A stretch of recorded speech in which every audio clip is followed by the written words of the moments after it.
jaune, bleu, blanc, Montpellier. Non au tramway, ni aux lumières, ni à ses architectures, ni à cette foule sur l'œuf, mais à l'air de ces deux jeunes dames, nous reconnaissons la capitale de la Septimanie.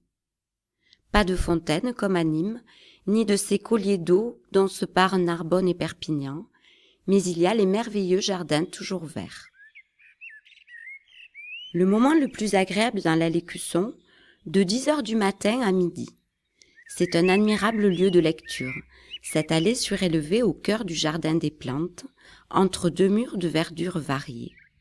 Yeuz, pins, ginkgo biloba, bambous épais, arbres de Judée, que dépassent les cimes d'autres pins et des micocouliers géants. Le soleil éclaire l'allée dans toute son étendue et en travers.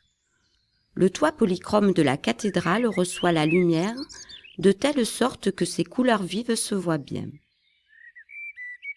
C'est la seule chose de la ville qui soit visible, cette tapisserie multicolore, et cependant la ville entoure le jardin. Un banc sous les branches et ces escaliers qui vous portent jusque sur l'allée. Pas trace des saisons. Les murs végétaux sont toujours verts, les ombres sur l'allée toujours les mêmes. Le seul signe avant-coureur du printemps, c'est, à une des extrémités, l'énorme floraison mauve de l'arbre de Judée. Allée hors des saisons et au-dessus des jardins, de tous les jardins. En hiver, le ciel du nord vient parfois s'interposer entre la ville et le bleu métallique de la voûte méditerranéenne.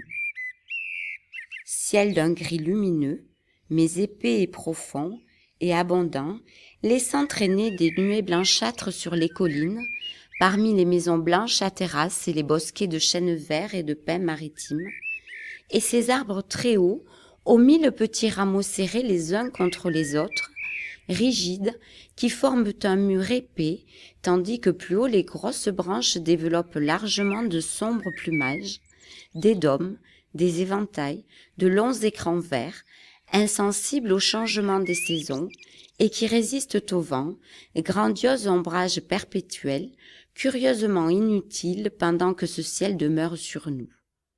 De l'esplanade, on voit les 2 rangées de platanes de la route de Nîmes, dénudées, hautes, d'un brun rougeâtre sur l'horizon blanc. Montpellier, une des petites capitales secrètes de la France. Toulouse est décevante, a trop de quartiers avilantes et trop dispersés. À Montpellier, la vie morale et intellectuelle de la ville la remplit toute. C'est cela que signifie la phrase de Stendhal « Montpellier est la seule ville française de l'intérieur qui n'ait pas l'air stupide ».